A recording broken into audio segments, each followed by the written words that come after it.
Welcome. We are visiting the judgment of Sir Shadi Lal as Privy Council member on board.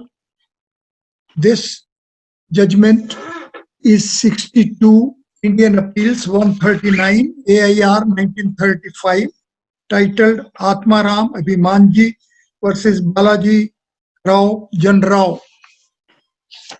This judgment is a very small text of 4 pages only. It is composed as 7 paragraphs. It has only 36 sentences. In the previous session, we have been through only first 3 paragraphs. Today, we are continuing with para 4 of this judgment. This para 4 is a bit lengthy paragraph in the context of the write-up of the judgment as it is. Now, the judgment continues. The conflict of opinion alluded in the above passage is not mentioned either in the Mano Samriti, in the Yajvalakya Samriti. In chapter 5, verse 60, Manu declares the Spinda relationship ceases with the seventh person and Sambodha relationship ends only when the origin and name are no longer known. See the sentence, see the sum up. The judgment is summing up as that Manu declares the Spinda relationship ceases with the seventh person and Sambodha relationship ends only when the origin and name are no longer known.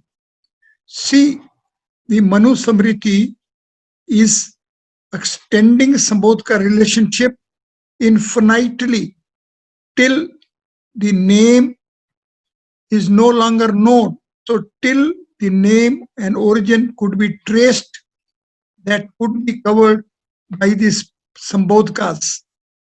This chapter, however, deals with social matters such as impurity on account of birth and death, and it is not clear whether the description of Sambodha adopted for prescribing rules in the domain of social observations was intended to define the word in its application to law governing succession as stated in chapter 9 verse 187. See how a fine thread of logic is here. It is being put as that though the mention is that Sambodhika will extend up till the memory takes two, but it is being simultaneously put that it is not clear as to when this observation is put in the Manu Samriti, then whether it was meant only for the purity of the observance of impurities, etc., or same was also meant as a law to be applied in the domain of succession. Now see the fine catch of this judgment means how logically we have to interpret and how logically we have to put it as to what is going to be the question which is to be answered during this interpretation exercise. Step ahead. The word Sambodhika is not mentioned in the Samriti of Yajvalakya, who confers the right of inheritance upon Gotras, a person born in the same Gotra or a Gentile. Shloka 135. But Gotras was apparently intended to be used in the same sense as Sambodhika in Manu Samriti. See now how deeper is the exercise. It is taking us for reaching at the lawful implications of word Sambodhaka, and it is then taking us through Manu Samriti, Yajvanavlakya Samriti, and the apparent different pedestals upon which these Samritis are. These ancient scriptures in conflict, being at different pedestals, having posed a very tricky interpretation.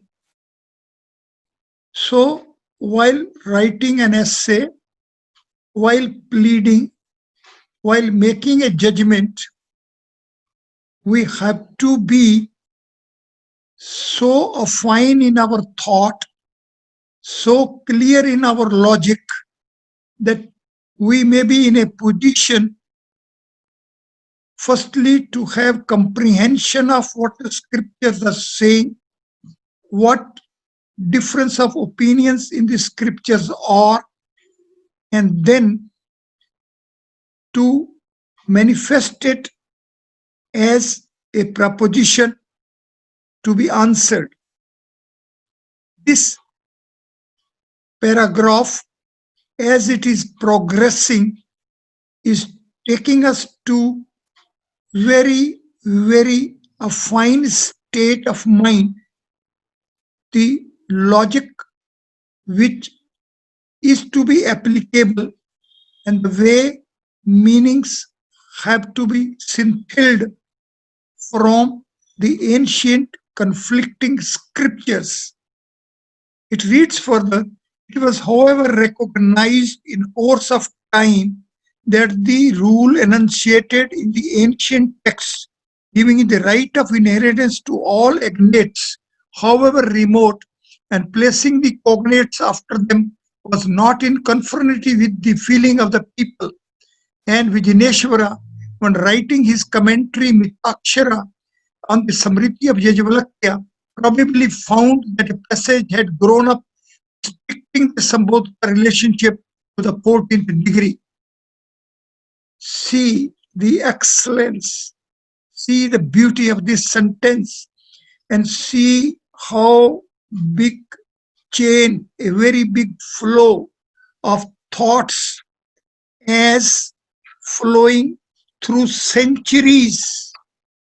These authors are of distinct centuries, and subject is being dealt with. It is being scintilled in those ancient commentaries, and now same is being scintilled again and is being put and is given a language. See how much maturity, how much the depth of intelligence, how much purity of logic is required to write this sentence. Let us read this sentence again. Let us read it again and again. It was, however, recognized. See each word chooser. However, it was recognized in course of time. Recognized in course of time that the rule mentioned in the ancient texts, the rule mentioned in the ancient texts, giving the right of inheritance to all ignates, however remote, and placing the cognates after them, was not in conformity with the feeling of the people. And this feeling of the people is manifested where? And Vijneshwara, when writing his commentary Mitakshara on the Samriti of Yajvalakya, probably found that a passage had grown up that the usage has grown up, restricting the Sambodhka relation to the 14th degree. C, it is accepting that at one point of time, the Sambodhka relationship was recognized entitlement for inheritance up to remote degree of relationship. But with time, usage has occurred, custom has occurred, people have accepted, and this acceptance has also found in the latest interpretations. And the same is that this relationship stood restricted up till 14th degree. Let us pose to ourselves whether we can compose such like a sentence. Therefore, we have to grow, we have to develop, we have to progress, we have to enrich our vocabulary, we have to enrich our logic, we have to enrich our comprehension, we have to enrich our way of expression, and it is only thereafter that we may perhaps come some nearer, at some degree of nearness with such achievement of such composition. But this is to be attained. We have to progress. We have to reach this level. Let me read the sentence again. It was, however, recognized in the course of time. It was, however, recognized in course of time that the rule enunciated in the ancient texts, not single text, plural, ancient texts, giving the right of inheritance to all agnates, however remote, and placing the cognates for them, was not in conformity with the feeling of the people, semicolon. And the sentence continues, and Vijaneshwara, when writing his commentary Mitakshara, so coming to those times when Vijeshwara, when writing his commentary Mitakshara on the Samriti of Yajnavalakya, probably found that a passage that the uses has grown up, restricting the Sambodhka relationship to the 14th degree. Wonderful, blissful, excellent, really very, very nice. Those who have a sense of appreciation of the powers of expression, how expression in manifested words can be given a flow, a beautiful flow, unhindered flow for the thoughts, valuable thoughts. We have to learn it. Now, it proceeds further. He accordingly, who is he here? Vijaneshwara. He accordingly refrained from endorsing. He accordingly refrained from endorsing the all-embracing rule of Yajnavalakya. See a stamp of a court, final court, a privy council, Sir Shadi Lal, putting a stamp, and stamp is this. He accordingly, Ms. Vijaneshwara, in his Mitakshara commentary, refrained from endorsing the all-embracing rule, means all over, it was prevalent, all-embracing. The rule was prevalent. It was throughout prevalent. It was accepted throughout. It had a universal recognition of the Yajnavalakya. And while mentioning it in the verse dealing with the subject, he gave prominence to the restricted scope of the word and adopted by citing Vriddha Manu. Now see, it is scintilled by Sir Shadi Lal as that Vajravanalakya rule has been restricted by Vijneshwara in his Mitakshara commentary on the basis of Vrihdamanu. Now, Sir Shadi Lal has explored and reached at the basis for the restricted meaning being put by Vijneshwara in Mitakshara commentary, and it is Vrihdamanu. See, we have Vrihdamanu with us. We have Mitakshara commentary with us. We have Yajnavalakya commentary with us.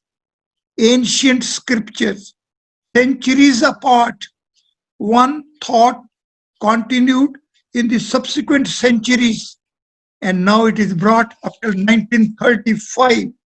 Sir Shadi Lal, scintillating it, putting it, cementing it, justifying it, giving a recognition, giving a seal of the court as that the unrestricted rule of Sambodhika has been rightly restricted by Vijneshwara, and same comes to be that the restriction is to be up till the 14th degree.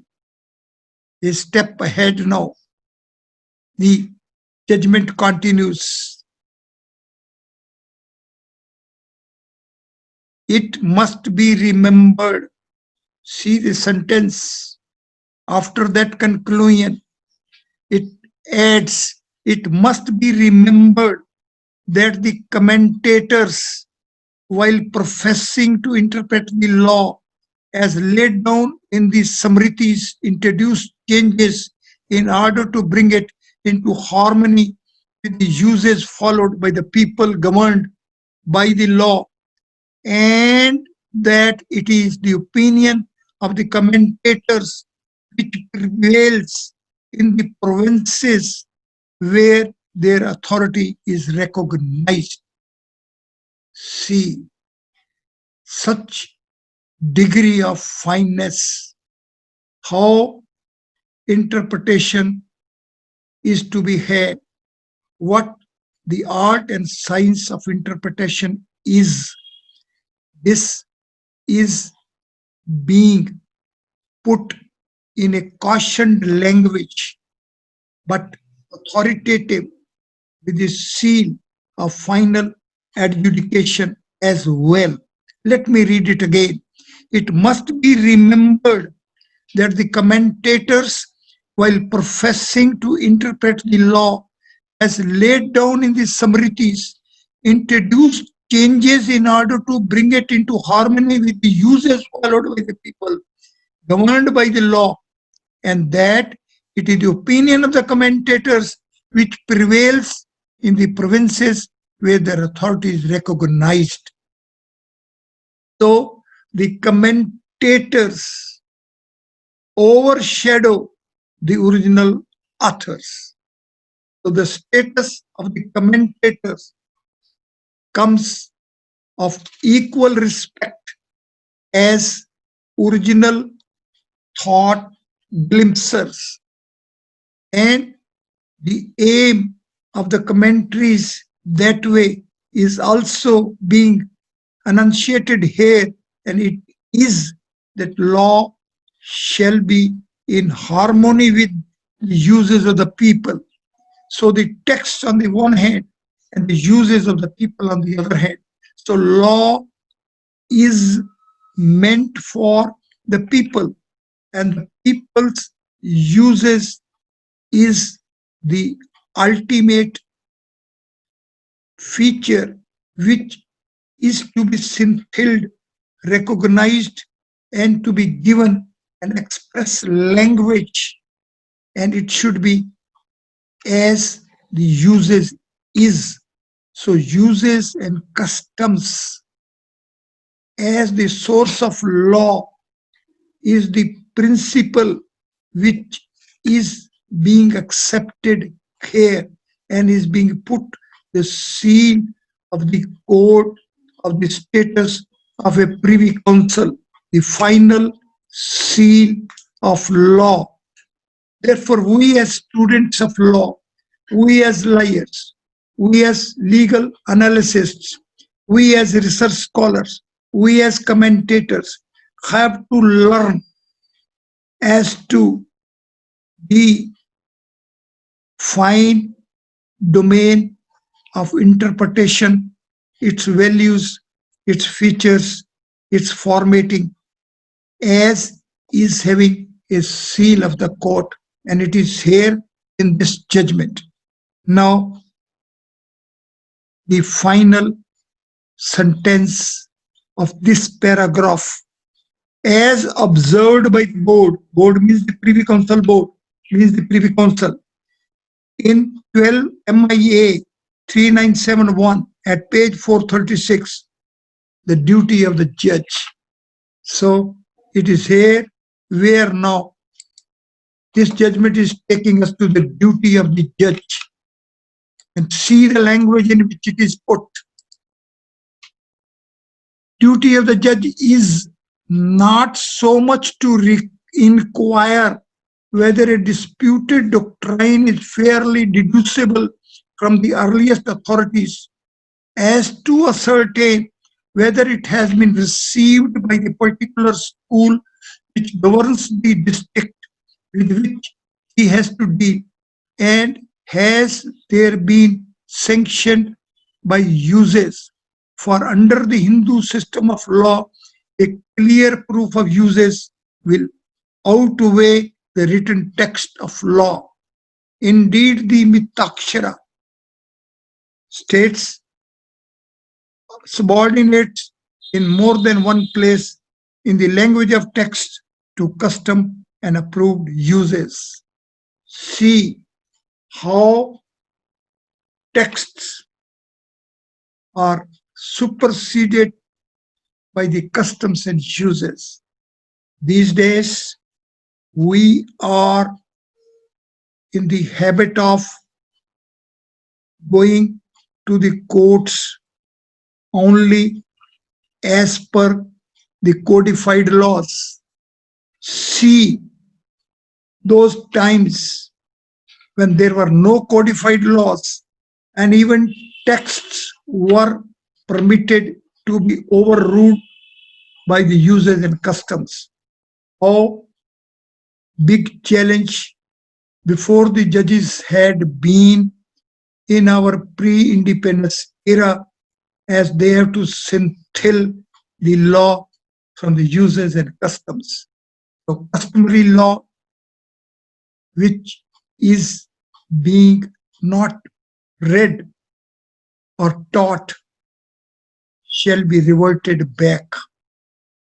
If one is to mature oneself, then one shall also be through the customary law. Thank you very much.